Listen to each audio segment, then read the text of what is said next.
네, 최종건 연세대 교수 모셨습니다. 어서 오세요. 예, 고맙습니다. 김종대 전 정의당 의원 모셨습니다. 어서 오세요. 안녕하십니까. 네, 오늘은 본론 들어가기 전에 잠깐 이벤트를 하나 좀 넘어가도록 하겠습니다. 네. 왜 눈이 갑자기 이렇게 막 놀래서 깜짝 놀래가지고. 이벤트 긴장됩니다. 네, 일전에 저희가 그 최종건 교수가 이제 책을 펴냈다고 헌법의 힘 외교의 길 이 책인데요. 자, 나왔습니다. 절찬리에 판매 중이라고 하는데. 최종건 교수께서 출판사 이야기에서 저희 촌철님들을 위해서 10권을 가져오셨습니다. 그래서 우리 촌철님들 이 신간 헌법의 힘 외교의 길 뭐 독후감까지는 뭐 저희가 바라지 않겠습니다. 기대평 이렇게 기대된다. 이런 글을 댓글로 남겨주시는 분 가운데 10분을 추첨을 해서 책을 보내드린다고 합니다. 아, 그래요? 네. 자, 다시 한번 저희가 책을 안내드리겠습니다. 바로 이 책입니다. 헌법의 힘 외교의 길. 네. 제목 예. 좋아요. 네. 친필 사인까지 해주십니까? 예. 친필 사인까지 해주신다고 합니다. 아, 그래요? 네. 땡기네. 바람잡이. 뭔가 땡겨. 네. 네. 다시 한번 말씀드립니다. 뭐 기대평을 좀 댓글로 남겨주시면 그 가운데 10분께 친필 사인이 되어 있는 책을 한 권씩 보내드리도록 하겠습니다. 많은 참여 부탁드리고요. 자, 오늘 본론으로 들어가도록 하겠습니다. 조금 전에 저희가 이재정 민주당 의원하고 민간국가 지정 얘기를 좀 했는데 혹시 들으셨습니까? 네. 한마디로 정리를 하면 핵 무장 때문이다. 그냥 단순 핵 기술 이런 것도 아니고 핵 무장 때문이다. 그리고 발단은 2023년 1월 윤석열 대통령의 자체 핵무장 가능하다라는 발언부터 시작을 해가지고 그해 6월부터 리스트업이 시작이 됐다. 그리고 지난해 말에 국방수권법 통과되면서 관련 규정까지 개정이 되면서 이게 이루어졌다. 요 얘기인데 최종건 교수님 어떻게 생각하십니까? 예, 그 지정된 이유가 그 보안이라고 하는 외교부의 입장이나 아니면 조셉윤 주한미 대사대리 그리고 산자부 장관의 발언이 있었음에도 불구하고 공식적으로 미국 중앙정부 소위 에너지부 자체에서는 나온 거는 작년에 발간된 감사 자료밖에 없거든요. 그러면 좀 몇 가지 의문점이 남죠. 그러니까 조셉윤 주한 대사대리의 발언을 빌려서 이야기하자면 그는 큰일 아니다라고 했어요. It's not a big deal 그랬는데 큰일이 아닌데 왜 산자부 장관은 3주 만에 미국을 다시 갔는가. 그리고 왜 워싱턴의 공식적인 반응은 없는가. 그리고 감사 자료와 미국 대사 대리 언급 사이에 왜 간극은 있지? 이 말씀 뭐냐면 감사 자료에서는 아이다호 연구소가 적시되었어요. 거기서 보안 사고 있었지만 대사 대리는 뭐라고 그랬냐면 로스 알라모스 등에서 새로운 연구소가 나왔어요. 만약에 보안 사고 때문이라면 보안 사고는 보안 사고대로 해결하면 되는데 그 위반자나 위반 그 지역 연구소라고 할 수 있죠. 거기에 대해서 징계나 혹은 감사에서 적시되어 있듯이 FBI의 조사를 맡기면 되는데 대한민국 전체를 통으로 민간 국가에 등재시켰다. 그렇죠. 그리고 만약에 보안 사고 때문에 우리를 민간 국가로 지정했다면 그럼 그간 대한민국은 조직적으로 그리고 지속적으로 미국으로부터 민감 기술, 소위 핵과 관련된 이중 용도 기술을 많이 빼앗는 거예요. 그래서 이중 용도란 뭐냐면 빼올 때는 사용할 때는 과학 기술이지만 다른 용도, 즉 핵 무장과 관련된 기술인가 이거예요. 그러니까 요 부분만 이러한 질문을 계속 꼬리를 물고 던지게 하죠. 그러니까요. 그래서 이제 그 수준 이상이라는 거잖아요. 예, 여기서 겸용 기술, 듀얼 유스 테크놀로지라고 하는 게 이제 원자로 기술하고 핵무장에 관계된 기술에 양쪽에 걸쳐 있는 지점이 보이는 것 같습니다. 그런데 사실은 또 윤석열 정부가 굉장히 원전 수출을 영업사원 1호의 기본 테마로 삼아왔고요. 그래서 굉장히 원전 르네상스를 부흥한다 하면서 체코회 같은데 미국의 견제를 무릅쓰고도 했지 않습니까? 근데 재작년 4월에 워싱턴 선언이 체결될 때 성명이 하나 더 있습니다. 한미동맹 70주년 공동선언인데 여기에 보면은 그 수출 통제 제도와 지적재산권을 존중하면서 IAEA 추가 의정서에 나온 대로 한미 양국이 원자력 협력을 한다. 이게 굉장히 뭔가 워싱턴 선언에서는 NPT 조약 준수 이렇게 해서 군사적으로 핵무장에 대한 어떤 거리를 뒀다면 정상회담 공동성명에서는 원자력 산업에 대해서 지적재산권의 장벽을 인정하고 있단 말이죠. 네. 이것이 같은 시기에 나왔다는 것들을 좀 주목해 봐야 될 것 같고, 그러면서 바이든 정부가 핵에 관한 부분에서 한국에 대한 어떤 불신을 표명하는 데는 다른 어떤 외적인 정치적 요인도 상당했던 것 같습니다. 이제 바이든은 민주주의, 소수자 보호, 여성 인권 등등 이러는데 한국에서는 다 뒤집히고 있고 굉장히 충동적이고 돌출적이거든요.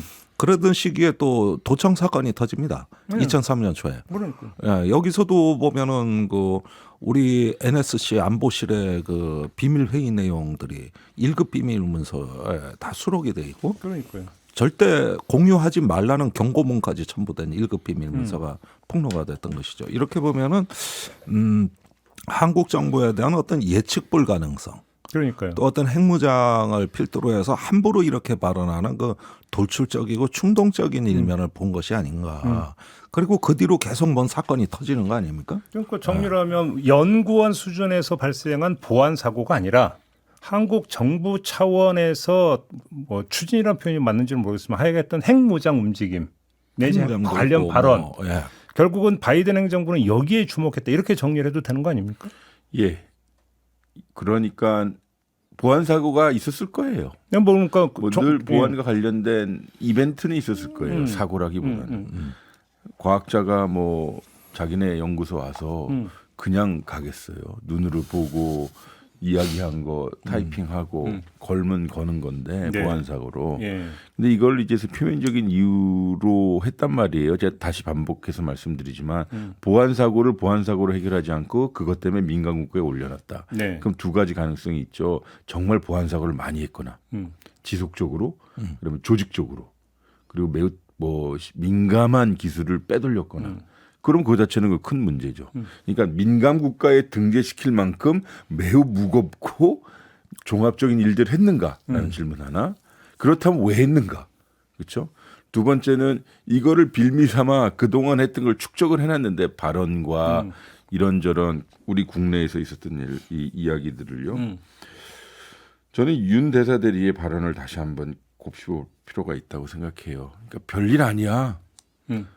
그 자체도 저는 비외교적인 발언이고 매우 불경스러운 발언이라고 생각을 해요. 불경스러운 예. 발언? 그건 어떤 뜻이에요? 대사 대리가 어디 감히 대한민국 국민들에게 그거 별일 아니야, it's not a big deal 그러면서 그럽니까 상황을 설명할 수 있는 자세를 취해야 되죠. 그러면서 뭐라고 그랬냐면 에너지부 산하의 로스알라모스 국립연구소, 아르곤 국립연구소 등 다수 연구소가 있고 이들 연구소에는 반출이 금지된 수출 민감 품목을 다룬다.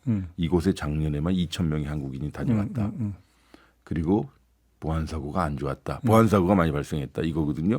이걸 뒤집어 보면 한국 사람들이 많이 가져갔다는 뜻이에요. 그러겠죠. 근데 아무 일이 아니다라고 하는 것 하나. 그리고 좀 공손히 설명하지 않은 것인데요. 정확하게는 연구를 위해 이곳에 한국인들이 너무 많아 일부 사건이 있었고 그래서 이 명단이 만들어졌다라고 하는 건데 좀 석연치 않아요. 그리고 저기 그 아이다호 국립연구소는 제가 아는 한 어떤 연구소냐면 세계 최초로 상용 원자력 발전소가 개발된 곳입니다. 오. 그래서 이 원자력계에서 매우 권위 있는 연구소입니다. 다만 세계 최초로 상용 원자로를 개발한 곳이기 때문에 여기서 사용하는 소프트웨어 등등이 2000년도까지는 공개되어 있었다는 거예요. 소위 소스 코드가. 근데 그게 이제 비공개로 전환이 됐고 또 한편으로는 업데이트가 안 되어 있었다는 거예요. 근데 그래서 이 아이다호 국립연구소에 우리 연구원들이 우리 한국 원자력 연구원에서 갔는데 거기서 그렇게 보안 사고가 있었을 만한 일들이 없었다는 전언도 있어요. 발생할 뭐가 별로 없다. 알겠습니다. 아무튼 중간 정리라면 연구원 차원의 보안 사고이기보다는 정부 차원의 핵무장. 이 연관성에 좀 더 어떤 무게를 둬야 되지 않을까라는 이야기가 지금 일단 중간 정리가 되는 건데 그러면 윤석열 정부는 도대체 핵무장과 관련해서 어떤 움직임까지 보였던 것이냐가 지금 베일에 쌓여 있는 거잖아요. 아니 그런데 여기서 우리가 지금 핵무장이라는 단어를 참 너무 쉽게 쓴다는 생각이 드는 게 어디서부터 어디까지를 핵무장으로 보느냐는 거예요. 질문 취지도 그거야 바로 그거. 그러니까 평화적 핵 이용은 권장하고 있지 않습니까? 그건 핵무장은 아니지. 예. 그러면 평화적 핵 이용은 권장을 하면서 핵무장에 대해서는 차단을 한다. 이게 말이 되느냐? 사실 이건 표리 관계를 이루고 있습니다. 평화적 핵 이용을 통해서 갖고 있는 핵 능력이 이게 비상시에는 핵 무장 능력으로 전환이 되는 겁니다. 그런데 아시다시피 한국은 지금의 어떤 그 원전 정책도 우리가 거의 50기에 거의 미치는 이런 어떤 원자력 발전소 건설 계획을 갖고 있는 나라입니다. 그리고 여기에서 제철이나 농축이 안 된다 그러지만은 어떤 원자로 설계에 따라 가지고 상당한 능력을 축적할 수 있거든요. 그러면은 평화적 핵 이용 능력은 허용하되 핵 무장은 차단하겠다. 이러지만은 대부분의 기술이 아까 말씀드렸던 민군 겸용 기술에 걸쳐져 있는 기술들이고 또 보안 사고가 주로 거기에서 나고 이렇게 되면은 한국의 원전 정책 자체도 타겟이 될 수가 있는 것이죠. 이게 연계되면은 이제 상당히 그 부정적 영향을 미칠 수가 있습니다. 그리고 대표적으로 인도 같은 나라가 핵무장국이 되지 않았습니까? 예. 그 미국의 제재를 받은 게 뭐냐면은 원자력 발전소 핵 연료 공급 차단입니다. 그게 최근에 해제가 된 거예요. 인도 태평양 전략 때문에. 그렇지만 벌써 꽤 오랜 동안 고통을 받아왔거든요. 그러니까 여기서까지 보면은 핵무장이 단순한 어떤 그 군사적인 단계가 아니라 그 이전에 상당히 많이 차단될 가능성이 있는 것이고 그렇다면은 뭐 원자로 설계 기술이다. 언뜻 보면은 이거는 평화적 핵 이용에 관한 자료인데 왜? 이렇게 의문을 가질 수도 있는 거거든요. 그러나 연계해서 보는 어떤 관점이 있다는 것이죠. 알겠습니다. 우리 최 교수께는 요 점을 좀 여쭤보고 싶은데 아까 이재정 의원께서 이제 그 차전에서 아까 인터뷰에서 얘기를 한 게 작년 12월에 이제 수권법 이게 통과되면서 관련 그 민간 국가 관련 그러니까 규정도 개정이 됐다라는 건데 수권법 개정이 되고 거기에 그러니까 그 하위범죄 그러니까 이런 규정이 개정이 됐다는 거 정부가 모를 수가 있습니까? 아니요. 엄밀히 얘기해서 주미 한국 대사관에는 네. 정무 일관에 의회 담당이 있습니다. 의회 네. 담당이 약 10여 명의 우리 외교 직원들이 있는데 10여 명이 됩니까? 네, 그러면 그 사람들은 뭐 하냐면 마찬가지예요. 그 의회에 발생되는 한국과 관련된 법안의 변동 그리고 의원의 활동 또 관련된 로비스트 등등을 모니터링을 하거나 아니면 뭐 보고를 해요. 그렇기 때문에 매년 예산 국방수권법이라고 읽지만 사실상 예산안이거든요.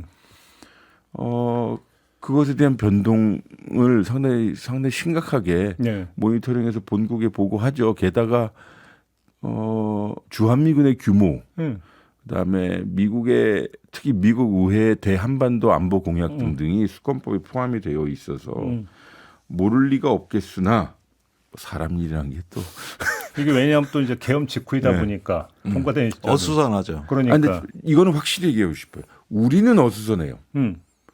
현지 공간은 어수선할 리가 없어요. 그렇죠. 그렇게 놓고 보면. 근데 계엄 문건이 내려가서 계엄 홍보하고 다니라는 거 뭐 비슷한 뭐 이런 문건이가 그래서 어수선했을 수는 있죠. 아 설득력 있는 해석입니까? 유인 그럴 수 있죠. 근데 그 아까 그 앵커님의 질문 핵 독자적 핵 개발에 관련된 이런저런 동향이 미국의 눈에는 오히려 더 되게 크게 보였을 거예요. 여기서 우리가 살고 있는 사람들은 정쟁의 관점, 아이 저뭐 또 이상한 소리 하네라는 식으로 읽힐 수 있겠으나 지난 3년간 학자된 입장에서 어떤 소위 조직적 움직임이 있었냐면 지속적으로 여론조사가 있었어요. 그래요? 핵무장에 관련된. 전문가 국내에서 네, 전문가 연구소 주체 무슨 학술원 주체로 그 핵무장 해야 됩니까 선호도가 조사가 있었고요. 두 번째는 여당 지도부에 혹은 유력 정치인의 여당 쪽에서요 핵무장에 대한 담론을 설파했어요. 그리고 세 번째는 학회하고요 국회에서 이런 관련된 세미나 심포지엄을 많이 했어요. 그리고 또 전문가들의 기고들이 있었어요. 근데 물론 이게 우리 김 의원께서 말씀하셨듯이 자체 핵무장이냐, 독자 핵무장이냐, 혹은 핵 잠재 능력, 재처리 시설이냐, 요거에서 약간의 각도는 차이가 있었으나 미국의 입장에서 보면 이것 봐라. 부글부글 끓고 있는 거예요. 그러면 저 사람들이 왜 저러지? 누구의 소위 뭘 받았나 오다를 그렇게 생각할 수가 있죠. 그러니까 알겠습니다. 그러면서 이런 첩보 행동이 일어날 수 있었을 것이고요. 마지막으로 요거만 여쭙고 다음 주제로 좀 넘어가죠. 안덕거 장관이 갔잖아요. 네, 산업통상자원부 장관이잖아요. 네. 그러니까 자원이 들어가서 미국 에너지부의 카운터파트가 그 산자부라 간 겁니까? 어떻게 봐야 되는 겁니까? 그럴 겁니다. 게다가 과기정통부는 소위 원자력에 관련된 기술, 소위 그 기술적 측면이지만 산자부는 이거 세일즈 측면입니다. 그러니까 만들어진 완제품을 가지고 세일즈 하는 면도 있고 두 번째는 산자부가 무엇을 하냐면 우리나라의 수출 통제를 담당합니다. 그러니까 에너지부의 카운터파트, 그러니까 소위 요 산안에서 카운터파트가 될 수 있을 것이고요. 요건에 대해서 마지막으로 한 가지만 더 말씀드릴 수 있는 것은 우리나라가 예전에 1981년도에 미국에게 민감 국가로 지정이 됐었어요. 그때도. 예. 그리고 94년도에 해제가 되었어요. 94년도에 해제될 수 있었던 이유 중에 하나는 1992년도에 대한민국이 비핵화 선언을 했기 때문입니다. 그럼 81년도에 왜 우리가 민감 국가에 지정이 되었냐면 박정희 정부 때 번번이 핵 개발 뭐 이런저런 에피소드가 있었던 건 아시잖아요. 네네. 근데 그때 93년도에 한미가 협의를 합니다. 이거 해제해줘. 시간이 오래 걸렸지만 미국에 뭐라고 그랬냐면 우리나라에게 핵과 관련된 문제 때문에 즉 대한민국의 핵 개발 의혹 때문에 민간 국가가 되었고 그리고 이번에 그것이 어느 정도 소명이 되었으니 해제가 되었다는 옛날 케이스가 있습니다. 알겠습니다. 보안 문제 저는 좀 두고 봅시다라는 입장입니다. 이 문제는 이 정도로 정리를 하고 다음 얘기로 좀 넘어가야 될 텐데 MBC 뉴스데스크에서 이제 보도했던 게 있습니다. 크게 두 가지인데 첫 번째 아파치 헬기를 띄워서 북방 한계선을 따라서 쭉 비행하게 만들었다. 네. 이게 결국은 북한의 어떤 도발을 유도하기 위한 것은 아니었느냐. 이런 그 보도가 있었습니다. 네. 군사적 측면에서 이게 그 나올 수 있는 현상이었습니까? 아니 제가 이것 때문에 정말에 예비역 장성들을 정말 전화 많이 돌려봤는데 우선 해군 장성들은 한 번도 아파치가 여기에 온 걸 본 적이 없다. 잠깐만 그러면 아파치 헬기는 바다 위에는 안 뜹니까? 이게 갈 수가 없습니다. 왜요? 원래 아파치를 도입한 목적이 우리는 해상으로 북한 특수부대가 침투하는 걸 차단하는데 아파치가 필요하다는 명분이었습니다. 근데 그것이 어디 쓰냐면 바다에서 한다는 얘기가 아니고 해안에서 격퇴한다는 뜻이거든요. 해안. 예, 이렇게 해상까지 가면 우선은 항속거리도 넓어서 실무장을 했을 때 연료 문제도 있고 또 무엇보다도 바다에서의 작전이라는 게 아파치는 저공에서 작전을 하는데 네. 그 염분이 있습니다. 저... 염분이 올라오기 때문에 정비가 엄청나게 까다로워지거든요. 소금기 그 아파치 헬기에 그게 취약합니까? 취약합니다. 그리고 우리가 해상에서 작전하는 P3C 해상 초계기 같은 경우 저공으로 바다 비행을 하잖아요. 그러면 작전 시간보다 와서 샤워하는 시간. 그 소금기 씻어내는 게 훨씬 더 오래 소요됩니다. 전신 샤워합니까? 예, 그렇죠. 전신 샤워죠. 이게 포항에 그 시설이 있는 거죠. 그래서 거기서만 운영하는 거예요. 그런데 이 염분의 기체를 부식시키기 때문에 굉장히 까다로운 장비입니다. 그리고 무엇보다도 아파치 헬기에 대해서 우리가 오해하는 게 이게 무슨 뭐 굉장히 방호력이 뛰어난 어떤 전략 자산으로 알고 있는데 네. 이라크 전쟁 때 아파치 헬기가 대규모로 투입됐거든요. 미 육군에서. 근데 엄청나게 격추가 많이 됩니다. 그랬나요? 심지어 초기 배치 물량의 절반이 격추되는데 그것도 원시적인 RPG-7 같은 로켓에 엄청나게 이게 격추가 되거든요. 아니, 영화는 믿을 게 못 돼요. 그죠? 아니 실제 그랬다고. 영화 보면 아파치 헬기 엄청나던데. 엄청나게 그런데 그래가지고 이 이라크 전쟁을 겪으면서 적지 침투, 단독으로 아파치가 적지 침투하는 거는 아예 교리에서 삭제해 버립니다. 이제 앞으로 그런 작전 안 하겠다는 거예요. 이거 너무 위험한 거예요. 그러면 백령도를 한번 보겠습니다. 거기 등산곳이라고 제가 여러 차례 가봤는데 거기가 옛날에 등산곤매 우리 북소리 나든 뭐 하든 노래 나오는 그거기고 거기서 평양까지 직선 거리가 70km입니다. 예. 그러면은 저기 뭐 인천보다도 가까운 데거든요. 평양이. 거기가 평양 관문에 어떤 그 방어 시설의 군사 밀도가 높은 지역이에요. 당연히 그렇게 되기. 그렇죠. 그런데 우리 최근에 저기 나온 뉴스들 쭉 검색해 보면은 김정은 위원장이 2021년경부터 그 지대공 미사일 전력을 부쩍 강조하면서 반항공 그 무기 개발 연구소와 공장을 방문했다. 이러면서 굉장히 방공에 신경을 쓰고 있습니다. 근데 거기에 저기 과거 소련에서 구입한 SA-5 지대공 미사일로부터 자체 생산한 무기까지 굉장히 밀집도가 높다는 얘기인데 네. 등산권 2 내지 3km까지 접근했다는 게 이번 언론 보도 내용이거든요. 네.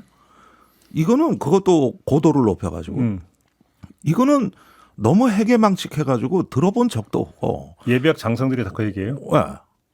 그러니까 예컨대 육군 항공사령부가 이번에 그 비행한 부대인데 그쪽 관계자한테 전화를 해보니까 뭐 그냥 갈 수는 있지만 갈 수야 있지만 왜 갔는지 모르겠고 아는 바도 없고 해본 적도 없다. 간단히 얘기하면 아파치 헬기를 백령도에 띄우면 안 됐다는 얘기잖아요. 간단히 정리하면. 아니, 그러니까 거기가 어디라고 거길 갑니까? 근데 지금 보도로 보면 합참이 승인했다면 그럼 합참은 뭘 믿고 승인을 해줘요? 아니 그러니까 이거는 이렇게 훈련 때도 안 하던 일을 했다는 것은 무언가 특수한 목적이 있다고밖에 가정할 수밖에 없는 거죠. 이게 합리적 의심인 거죠.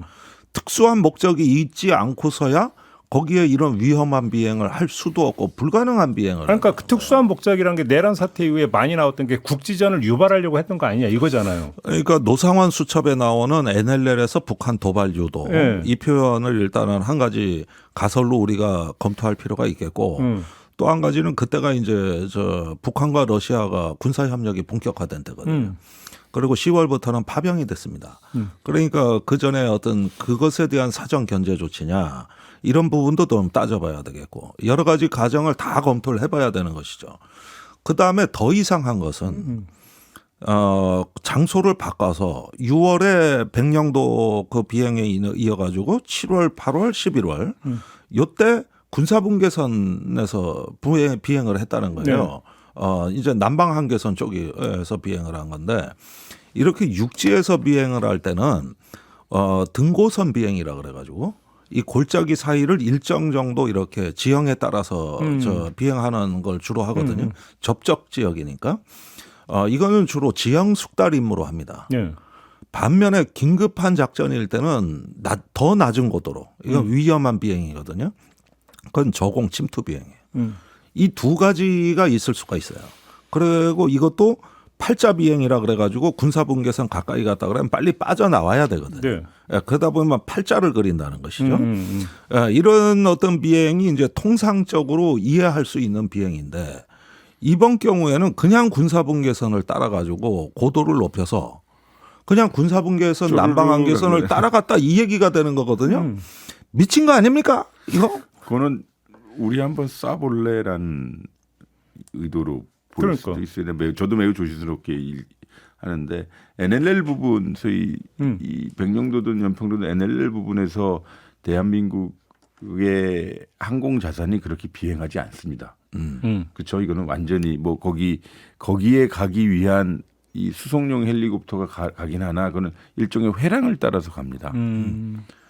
군사분계선 육지에서 우리나라의 공격용 헬리콥터가 하나의 편대를 이루어서 제가 듣기는 일렬로 갔다고 그러는 일렬 종대로 군사분계선을 따라 북방한계선을 따라 이렇게 쪼르르 비행하는 것은 없어요. 그렇게 하면 안 돼요. 아니 왜냐하면 비행 금지 구역이기도 했었어요 거기가. 근데 이번에 그렇게 한 이유가 무엇일까? 뭐 여러 추측이 있는 거죠. 뭐 정말 호전적인 자세를 보여주려고 했나?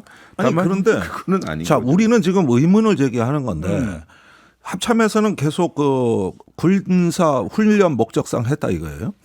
그러면 이럴 때쯤이면 국방부가 자체 조사를 해야죠. 그렇죠. 네. 지금 국방부의 김선호 차관이 장관 대행인데 여러 가지로 어떤 중립적인 균형은 잘 잡고 있다는 평가가 있어요. 그런데 문제는 민감한 사안에 대한 어떤 자체 조사에 손도 못 대고 있다는 겁니다. 감당을 못 하는 거예요. 김선호 차관 수준에서는. 알겠습니다. 이거를 전비태세 검열단이라든가 여러 어떤 조직을 투입해 가지고 이걸 합리적으로 설명할 수 있는 어떤 자체 조사를 한 번도 안 했다는 겁니다. 이게 지금 또 하나 체크해 봅시다.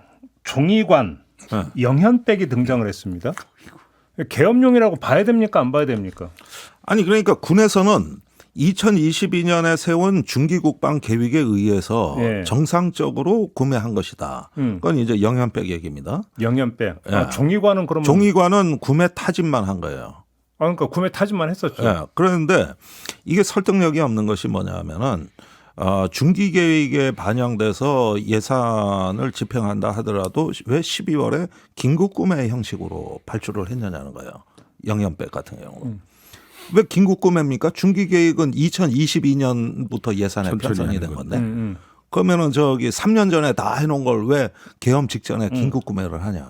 이것 자체가 우선 설득력이 없고, 그다음에 종이관의 경우에는 군의 비축 물자에 들어있질 않은 목록입니다. 처음이라고 하네요. 이거는 그러니까 쟁여놓는 목록에도 아예 없는 거예요. 없는 거예요. 그런데 이제 군에서는 작년 초에 워게임이라고 해서 시뮬레이션을 해보니까 예상보다 사상자가 많이 나오는 걸로 돼서 이제 긴급 구매를 하게 됐다. 이 설명이거든요. 그러면은 저장 수준을 높인다 그래요. 군사 용어로는. 그래서 저장 수준을 높인다. 왜 갑자기 시뮬레이션에 현대전은 줄어야 정상인데 오히려 북한에 무슨 듣도 보도 못한 신무기가 나와서 그러는지 전술이 바뀌었는지 왜 사상자가 갑자기 늘어나며 이것 자체가 해괴망측하고, 그리고 종이관은 그래도 저장 목록에 없는 물품이 나는 종이관이라는 건 처음 들어봐요. 그러니까 임시적인 어떤 그런 거지. 임시라고 봐야 되는 거예요. 예, 그런 어떤 그러니까 그렇지. 영현백은 원래 저장 목록에 있어요. 있죠. 예. 이거는 전시 대비하는 물자에 들어가 있습니다. 네. 그런데 종이관은 생소하거든요. 어디서 쓰려고 했을 거예요? 그게?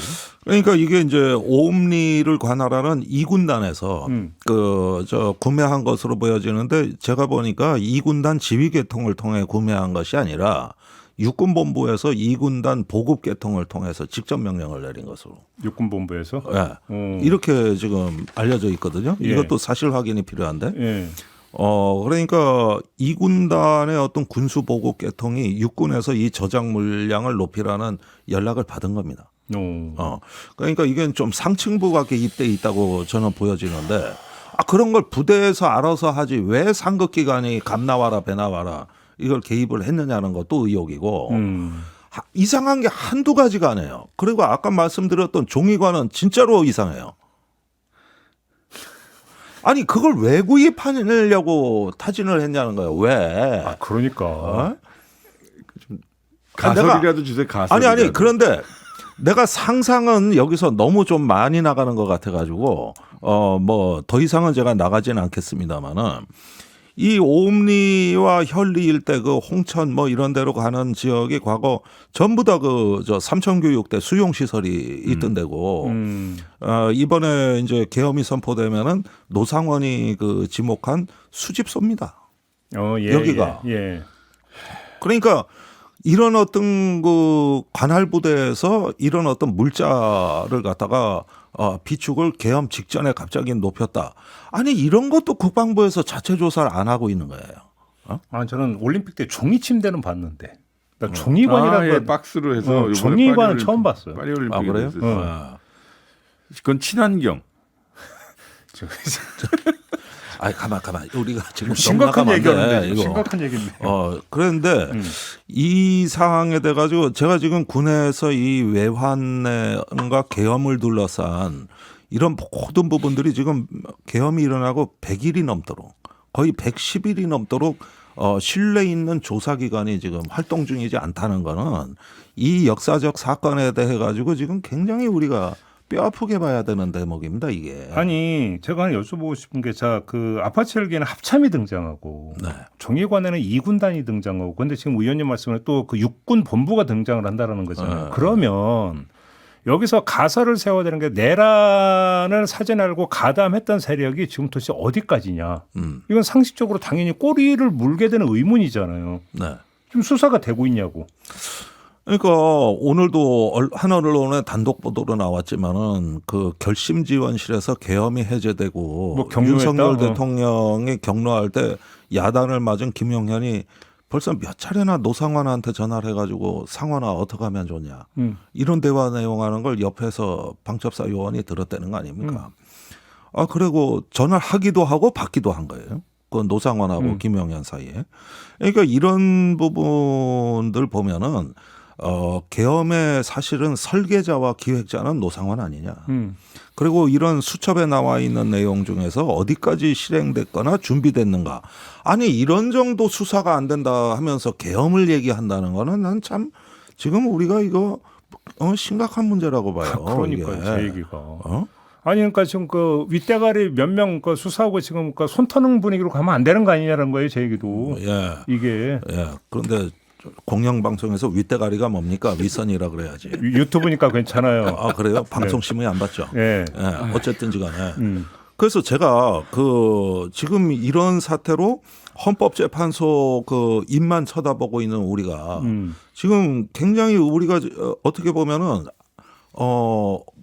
이런 어떤 중대한 계엄의 본질과 몸통에 대해 가지도 못하면서 그러니까 결국은 어떤 헌법재판소 판결을 기다려야 되는 어쩌다가 우리가 이렇게 큰 계엄이라는 피해를 당하고도 이렇게 전쟁이 안 되느냐 이런 거 참 우리 집단적으로 좀 생각해 봐요.